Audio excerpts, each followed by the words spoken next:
Welcome back to my Mental Health and Crime channel. My name is Huda London. This is for entertainment purpose only. This is the case of the Idaho quadruple murders. A year ago, this took place in one of the fraternity house. A platform collapsed and 4 people were injured. Platform collapse at the University of Idaho fraternity house that sent 4 people to the hospital. Now U of I's Phi Kappa Tau chapter is in some hot water for building the platform. Abby Davis with our sister station spoke with a student who was at the party on Saturday about the moments leading up to the collapse. Saturday night didn't turn out like University of Idaho Junior Anna East Herb planned. It was just really chaotic all at once because no one was really expecting it to happen. What happened? A raised platform collapsed, injuring 4 people. It was built by U of I Phi Kappa Tau fraternity members. It's like an every year tradition that they have. Here's what they built in 2017. You can climb up like using like a structure they build kind of to climb up onto it. It's like a little lookout area, basically. I think people just kept climbing up when everyone was trying to get them to come down, and it was just at max capacity. And people were trying to get them down because they Yes. recognized that there were too many people on there. Because I went up there because I thought, I wanted to see what it looked like. It looked fun, and they immediately kicked me off. And then once that happened, like 5 minutes after, it fell down, and they were still trying to get people down. And that was fraternity brothers trying to regulate the situation. Probably just trying to have like some risk management. Moscow Volunteer Fire Chief Brian Nickerson says the platform that collapsed was 6 or 7 feet tall. First responders arrived at the scene around 11:30 p.m. Herb says at least 30 people were standing on the platform when it collapsed. Some people were underneath. The men in the fraternity were trying to get everyone who wasn't injured or wasn't involved in it at all to leave property immediately and like get out of the situation so no one else got hurt, and to get to the people who were injured. Nickerson told KTVB first responders took the 4 injured people to Gritman Medical Center. One person was later flown to another hospital nearby because of severe injuries. University administration say they are, quote, working with the injured students' parents and are trying to better understand the situation. I also reached out to U of I's Interfraternity Council and the Phi Kappa Tau fraternity, but did not hear back. As a member of the Greek community herself, Herb says she's hoping for better risk management in the future. When someone tells you something, it's probably for your safety, not because they're not trying to make you have fun, That's definitely a lesson for a lot of people, I think, is making sure there are those extra safety steps and just having them in place and prepare for the worst. What did Bethany Funk, BF, see at the party in the Sigma Chi fraternity the night of the quadruple murders? Did she see Xana and Ethan, like it was said? Did she witness the fight? Did she walk with them home? Did they take a ride home? Allegedly, DM and BF came home at 1 a.m. at night. So if they were sleeping, how would they know when Ethan and Xana came home?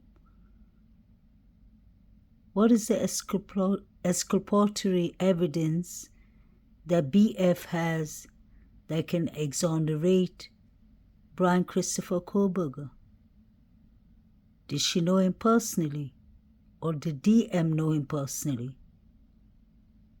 Did the surviving roommates call Brian Christopher Kohlberger that night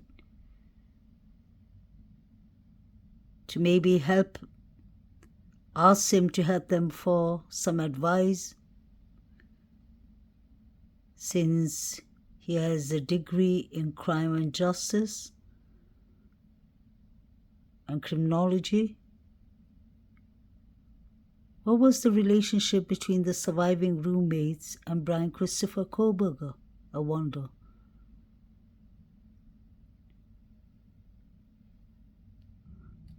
How did the sorority girls know about this quadruple murders before it actually happened? I mean, before the news outlets and the police were informed. We heard Eva on the left side in the first row, the second last person, say that she heard about it at 10 a.m. But the police weren't called till 11:58. What did she see? And what did she know? There were many other students that knew about this horrific quadruple murders before the police even knew about it. The Sigma Chi boys were called before the police. Was this a cleanup? Was this a stage crime? Allegedly. Doesn't make sense to call the police 8 hours later. That shows me clearly that the surviving roommates weren't scared of whoever did this horrific quadruple murders. Because they locked themselves in the rooms, how would they know that the person wouldn't come back to attack them? Did Jack Showalter really travel to Africa? And did he drive to his parents' cabin that was almost 7 hours away in Boise, Idaho?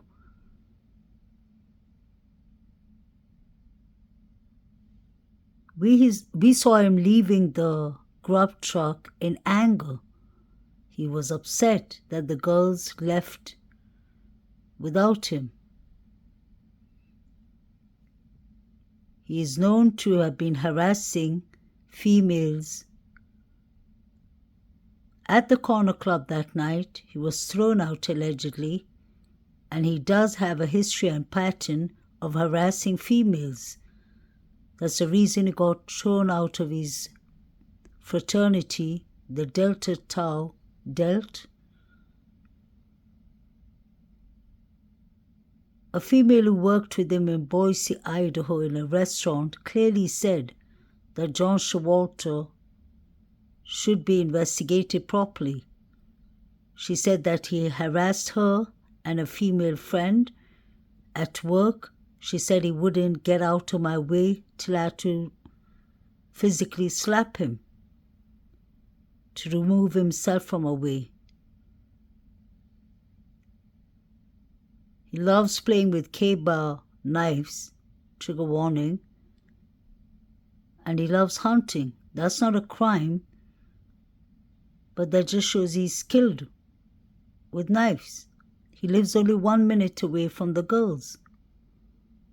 He lives in Queens Road. The reason he lives in Queens Road is his parents rented him a flat, apartment there, since he was thrown away from the fraternity. He was thrown out of the fraternity for concerning behaviors, allegedly. What was his alibi like? Why were people ruled out so quickly? Why were Kaylee and Maddie calling Jack Decor? The last call they made to him was at 2:52 a.m. They made 10 calls on the whole to Jack. And where was Murphy during the time of the murders? The police said clearly that they did not know if the dog was there while the murders happened. He could have been removed from the house by someone who knows the dog, who takes the dogs, that the dog takes basically the person's orders, someone the dog knows.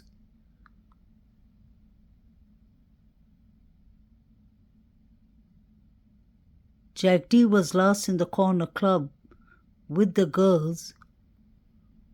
I wonder why he didn't escort them home. Could he allegedly have known that something was about to happen? This doesn't make sense.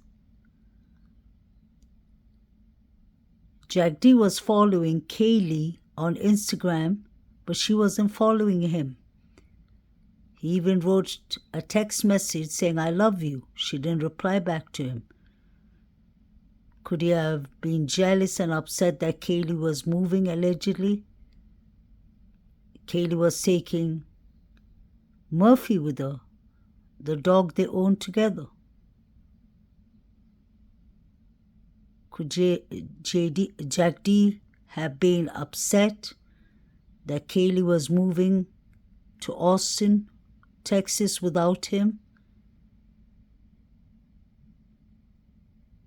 Where was the sixth roommate?